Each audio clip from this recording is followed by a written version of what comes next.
Last time हमने देखा था कि एक्चुअली में जो ऑफिसर एमसी के लिए खाना लाया था वो वर्ल्ड ग्रुप के साथ था और वो एमसी को मारने ही वाला था। उतने में प्रेजेंट में हमें पुलिस स्टेशन में कुछ लोग दिखते हैं। वो सब वर्ल्ड ग्रुप के मेंबर है और वो एमसी को मारने के लिए वहां पर आए हैं। तभी वो एमसी के सेल का दरवाजा ओपन करते हैं तो उन्हें उसे रूम से बहुत बुरी बदबू आती है। अरे यहाँ पर ये स्मेल किस चीज की है और यहाँ पर ये साली लाइट क्यों नहीं है? उतने में उन्हें उस रूम में एक इंसान दिखता है। अरे ये जरूर मारू रहेगा, लगता है ऑफिसर ने इसे कुछ ज्यादा ही मारा है। पर ऑफिसर कहीं नजर नहीं आ रहा। जरूर वो वॉशरूम गया होगा। तभी वो वर्ल्ड ग्रुप का मेंबर जाके उस इंसान को मारू समझ के हिलाने लगते हैं। ओए चूतिया उठ जा, हम तुझे हमारे साथ ले जाने आए हैं। हमारी चेयरमैन तेरा वेट कर रही है, जल्दी कर। पर जैसे ही वो क्लोज से उस इंसान को देखते हैं तो वो मारू नहीं, वो वही ऑफिसर होता है। ऑफिसर की हालत देखकर वो वर्ल्ड ग्रुप वाले शॉक हो जाते हैं। अरे यार ये तो डिटेक्टिव है, क्या ये जिंदा भी है या उसने इसे भी मार दिया? उतने में उसके जूनियर जाके ऑफिसर को चेक करते हैं। सर ऑफिसर मर गया है, पर इसका ब्लड अभी भी गर्म है। मतलब इसे अभी भी मारा गया है। इसका मतलब वो अभी भी इसी स्टेशन में होगा। हमें कुछ भी करके उसे ढूंढना होगा। तुम सब अभी जाके उस मारू को पूरे पुलिस स्टेशन में ढूंढो और अगर वो तुम्हें मिलता है तो तुम उसके हाथ पैर तोड़ सकते हो। तभी दूसरे साइड हमें मारू दिखता है जो पुलिस स्टेशन के बाहर है। उतने में हमें कुछ टाइम पहले का सीन दिखता है जहां पर ऑफिसर एमसी को मार रहा होता है। ओए चूतिया देख, वर्ल्ड ग्रुप वाले जल्दी ही तेरे आने वाले हैं, तो क्यों ना उनके आने से पहले हम कुछ मजे कर ले। पर तभी हमें दूसरे साइड स्टेशन में यांग दिखती है जो किसी पुलिस ऑफिसर के कपड़े पहनती है। अगर ये सब उस खाने को लेके नहीं होता तो मैं कभी उस चूतिया की मदद नहीं करती। और फिर यांग एमसी के रूम के पास पहुंच जाती है और फिर वो किक मारकर उस दरवाजे को ओपन करती है। आज तुझ में मार दूंगी मारू, तुझे क्या मैं तेरे बाप की नौकर लगती हूं? पर उतने में हमें मारू दिखता है जिसने उस ऑफिसर को पहले से मार दिया है। अरे यांग तुम यहां पर क्या कर रही हो? यांग आपने सामने का सीन देखकर शॉक हो जाती है। अबे चूतिया, तू ऑफिसर को कैसे मार सकता है? क्या तेरा दिमाग खराब है? पर तभी एमसी बोलता है, ये ऑफिसर वर्ल्ड ग्रुप के साथ था और अगर मैं इसे नहीं मारता तो ये मुझे मार देता। और वैसे भी वर्ल्ड ग्रुप वाले यहां पर आने वाले हैं, तो मैंने सोचा कि ये सब हम उन पर डाल देंगे, पर अच्छा हुआ उनसे पहले तुम ही यहां पर आ गई। एमसी की बात सुनकर कुछ देर तक यांग को कुछ समझता ही नहीं। पर फिर वो जोर से चिल्लाती है, अबे चार्लोटे के कहने पर मैं यहां तुझे बचाने आई थी और अब तू चाहता है कि मैं उन वर्ल्ड ग्रुप वालों को हैंडल करूं? मैं ऐसा कुछ नहीं करने वाली हूं। फिर चाहे तो तू मुझे मार दे। पर तभी एमसी बोलता है, यांग ये हेलीकॉप्टर से कूदने से तो अच्छा ही है और मैं तुमसे वादा करता हूं कि मैं इस सब के लिए तुम्हें बहुत सारा खाना दूंगा, इतना कि तुम खाते खाते थक जाओगे। इतनी अच्छी ऑफर सुनकर यांग खुश हो जाती है और वर्ल्ड ग्रुप को हैंडल करने के लिए मान जाती है। और फिर एमसी सब चीजें यांग पर छोड़ के वहां से निकल जाता है। ठीक है यांग, मैं चलता हूं, मुझे जल्द से जल्द चार्लोटे के पास जाना पड़ेगा। उतने में हमें फिर से प्रेजेंट का सीन दिखता है जहां पर पुलिस स्टेशन में अभी भी वर्ल्ड ग्रुप वाले एमसी को ढूंढ रहे हैं और वही उस रूम के कोने में यांग जैसे तैसे उनसे बचकर बैठी है। अरे यार, वर्ल्ड ग्रुप वालों को भी इसी चूतिया को भेजना था क्या? मुझे ये कैप्टन किम बिल्कुल पसंद नहीं है। मुझे जल्दी ही कुछ करना पड़ेगा। इतना सोचकर यांग उस रूम के बाहर आके देखने लगती है, पर उतने में किम उसे देख लेता है और वो दरवाजे को जोर से किक करता है। इससे यांग को बहुत ज्यादा चोट लगती है। यांग में सोच ही रहा था कि मुझे तुम्हारी खुशबू कहां से आ रही है और देखो तो आज तुमने कितना अच्छा आउटफिट पहना है। पर तभी यांग जैसे तैसे खुद को संभालती है। अबे ठरकी, अभी भी तो वैसा है जैसा पहले था, तेरे जैसे लोग कभी सुधरते ही नहीं। इतना बोलकर यांग अपनी बंदूक निकाल लेती है। उतने में दूसरे साइड डिटेक्टिव को गन फायर की आवाज आती है जिसे सुनकर ऑफिसर शॉक हो जाता है। पर तभी उसका जूनियर बोलता है, सर हम स्टेशन में हैं, यहां पर कौन बंदूक यूज ही करेगा? पर डिटेक्टिव ऑफिसर को सीरियस होकर बोलता है, ऑफिसर ली अभी यहां से भागो। ऑफिसर ली अपने सीनियर की बात मानकर वहां से भाग जाता है। उसके जाते ही डिटेक्टिव को कॉल आता है, हेलो मैं डिटेक्टिव हान तैसिक बोल रहा हूं। पर तभी दूसरे साइड से मारू बोलता है। उसकी आवाज सुनकर ऑफिसर शॉक हो जाता है। तुम मुझे कॉल कैसे कर रहे हो? कहाँ पर हो तुम? क्या अभी अभी जो गोली चलने की मैंने आवाज सुनी, क्या वो तुम थे? पर उतने में मारू बोलता है, सर उस सब से मेरा कोई लेना देना नहीं है।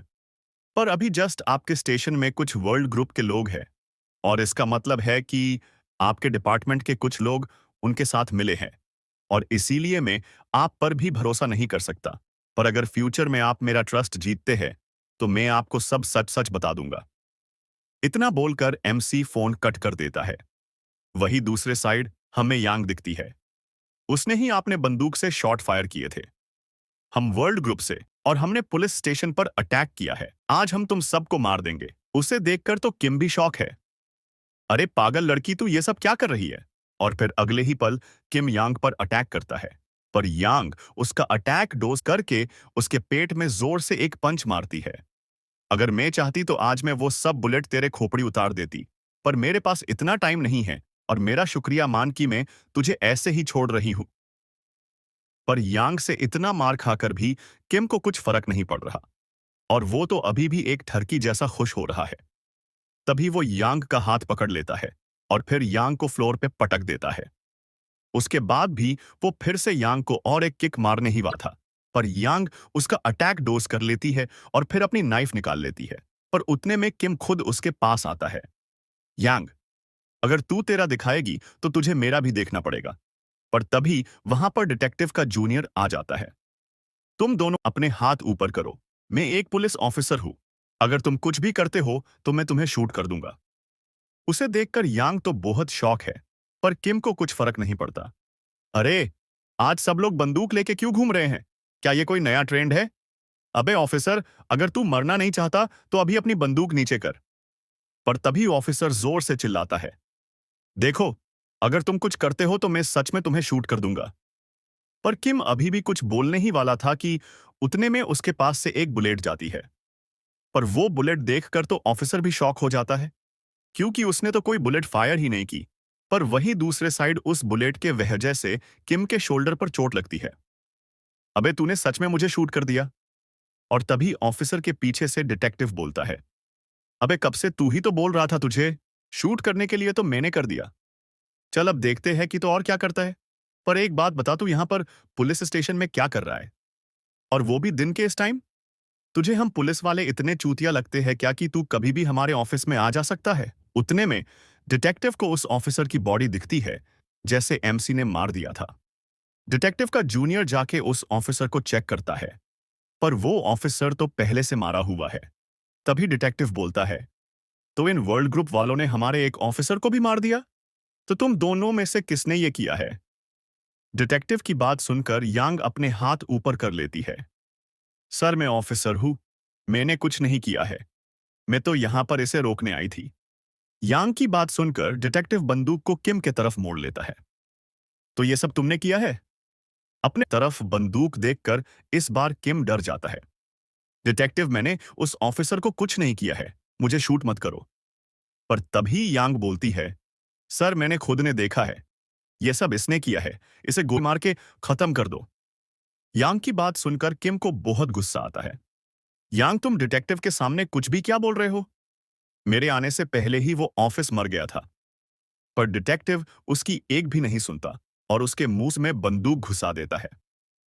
अगर तू आगे कुछ बोला तो मैं तुझे है शूट कर दूंगा। मैं तुझे एक ऑफिसर के मर्डर केस में अरेस्ट कर रहा हूं। ऑफिसर से पकड़ लो। तभी डिटेक्टिव का जूनियर किम को पकड़ लेता है। इस सब में यांग भी उन्हें सपोर्ट कर रही होती है, पर उस पर वो ध्यान नहीं देते, और डिटेक्टिव वहां से जा ही रहा होता है कि तभी यांग उसे सल्यूट करती है। सर, आपने आज बहुत अच्छा काम किया। पर डिटेक्टिव उसका सल्यूट देखकर समझ जाता ही कि यांग कोई पुलिस ऑफिसर नहीं है, और वो अपने जूनियर को उसे भी अरेस्ट करने बोलता है। पर यांग वहां से भागने लगती है। मैंने कुछ नहीं किया है, मुझे छोड़ दो, ये सब इस किम की गलती है। पर उतने में किम बोलता है, उसे पकड़ो, हमें दोनों साथ में ही है। वो कोई ऑफिसर नहीं है, वो तो मेरी ही जूनियर है। पर तभी डिटेक्टिव फिर से किम की तरफ बंदूक करके बोलता है, मैंने बोला था ना, अगर तू आगे कुछ बोला तो मैं तुझे शूट कर दूंगा। पर उतने में सीन शिफ्ट होता है और हमें चार्लोटे का ऑफिस दिखता है, जहां पर एमसी के तीनों जूनियर उसे बचाने के लिए अजीबोगरीब प्लान बना रहे हैं। पर उतने में चार्लोटे को एक कॉल आता है। हेलो, मैं चार्लोटे ग्रुप की चेयरमैन बोल रही हूँ। पर उतने में दूसरे साइड से एमसी की आवाज आती है। मैं मारू बोल रहा हूँ। उसकी आवाज सुनते ही चार्लोटे अपने जगह से उठा जाती है। मिस्टर मारू, क्या आप थी हो? और तुम मुझे कॉल कैसे कर पा रहे हो? तभी एमसी बोलता है, देखो चार्लोटे में यांग के वजह से उस पुलिस स्टेशन से भाग गया। पर अभी ये इम्पोर्टेंट नहीं है। मैं तुम्हारे पास ही आ रहा था। पर यहाँ पर कुछ लोग मुझे फॉलो कर रहे हैं। कम से कम वो 4 लोग हैं जो मेरा कब से पीछा कर रहे हैं। उतने में एक इंसान एमसी पर पीछे से अटैक करता है। पर एमसी फोन पर बोलते बोलते उन्हें हैंडल करने लगता है।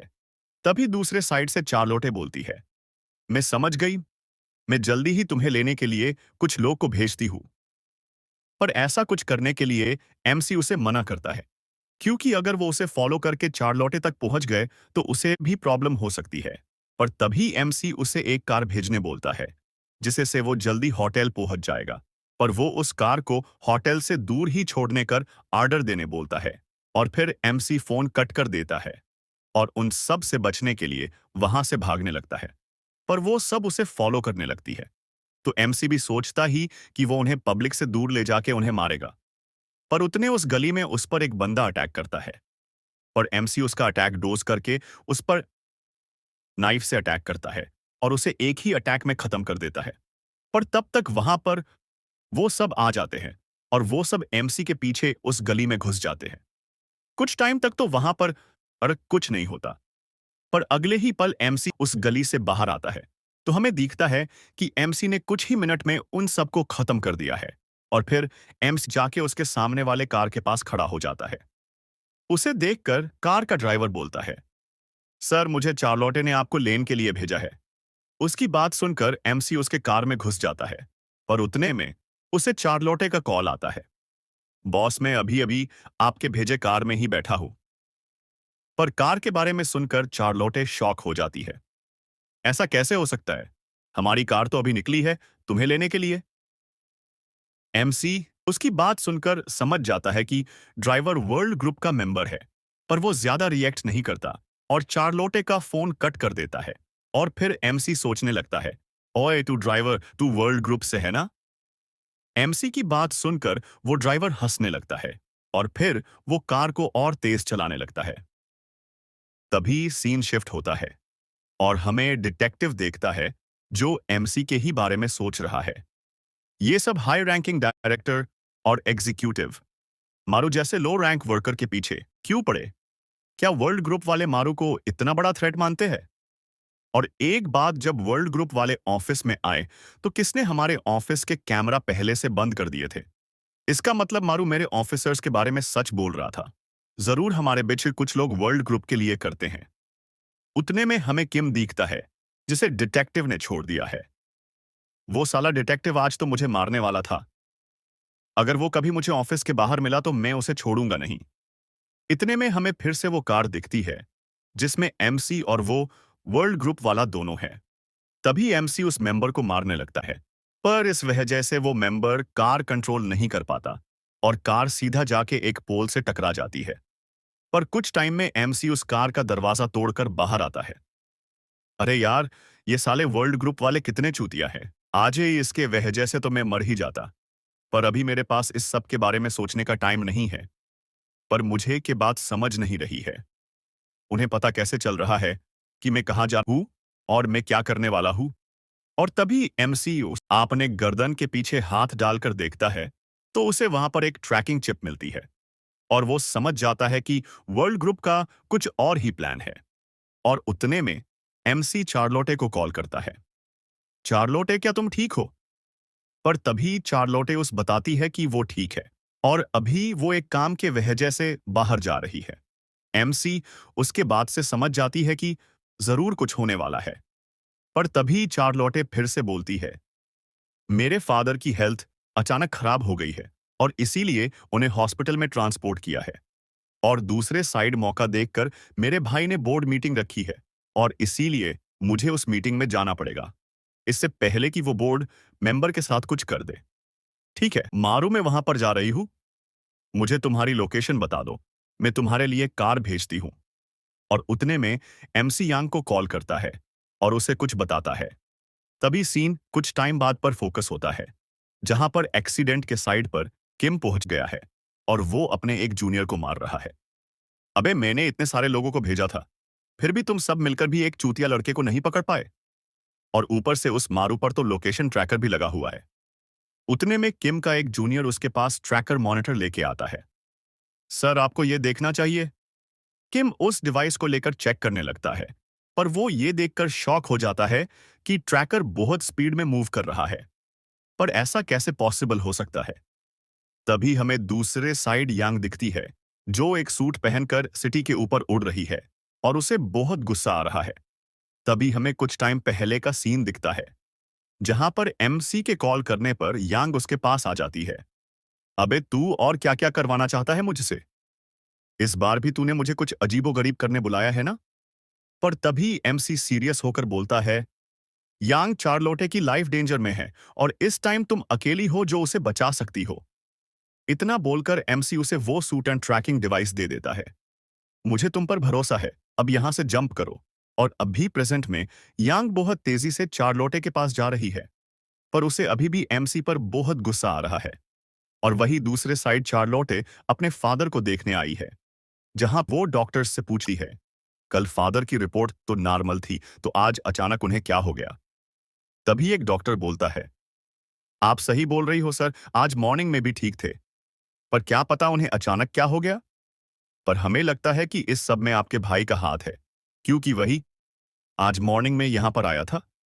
ये सुनकर चार्लोटे समझ जाती है कि उसके भाई ने ही कुछ किया है। पर उतने में चार्लोटे का बॉडीगार्ड उसे बताता है कि उन्हें अब मीटिंग के लिए जाना पड़ेगा। और फिर चार्लोटे वहां से मीटिंग के लिए निकल ही रही होती है। पर जैसे ही दरवाजा ओपन करने का ट्राई करती है, तो उस रूम का दरवाजा ओपन ही नहीं होता और उतने में उस दरवाजे के नीचे से स्मोक निकलने लगती है।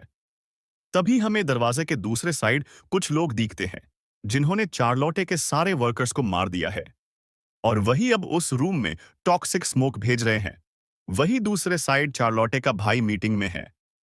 हम सब मेरे उस सिस्टर के लिए इतना क्यों वेट कर रहे हैं? वैसे भी वो किसी काम की नहीं है। पर उतने में एक बोर्ड मेंबर बोलता है, सर अपने ये मीटिंग अचानक रखी थी, तो हमें थोड़ा और वेट करना चाहिए। प्रेसिडेंट चार्लोटे जरूर किसी काम में फंस गई होंगी। पर उसका भाई फिर से बोलता है, अबे उसे क्या होने वाला, चलो हम मीटिंग स्टार्ट करते हैं।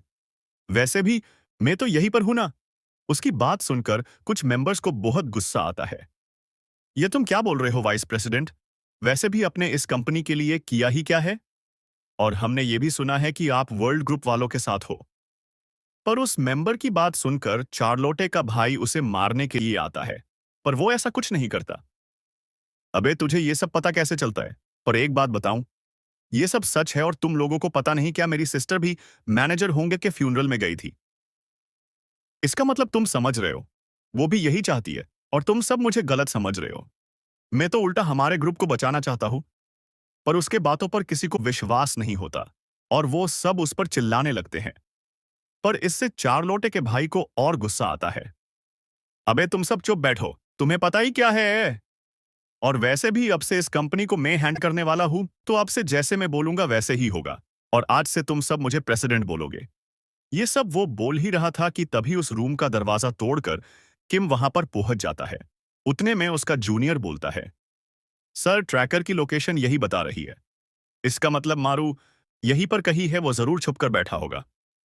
उतने में हमें यांग दिखती है, जो उस ऑफिस के बाहर लटकी हुई है और उसके पास वो ट्रैकर है, जिसे किम और बाकी सब ढूंढ रहे हैं।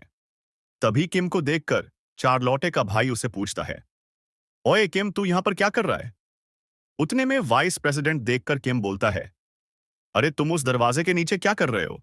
और वैसे भी हमारे चेयरमैन का आर्डर है कि इस मीटिंग को मैं अपने अंडर ले सकता हूं। किम की बात सुनकर तो बोर्ड मेंबर और भी ज्यादा गुस्सा हो जाते हैं। वो होती कौन है हमारे कंपनी के बारे में फैसला करने वाली? और वाइस प्रेसिडेंट तुम किसी काम के नहीं हो। मुझे तो विश्वास नहीं हो रहा कि हमारे बॉस का आपके जैसा कोई बेटा है। उनकी बात सुनकर चार्लोटे के भाई को बहुत गुस्सा आता है। देखा कैप्टन किम, तुमने सब बिगाड़ दिया। मैं जैसे तैसे उन्हें हमारे साइड लेने ही वाला था, पर तुमने बीच में आके सब बिगाड़ दिया। अब हमारे पास कोई चॉइस नहीं है। इतना बोलकर वो अपने लोगों को, सब बोर्ड मेंबर्स को मारने का ऑर्डर देता है।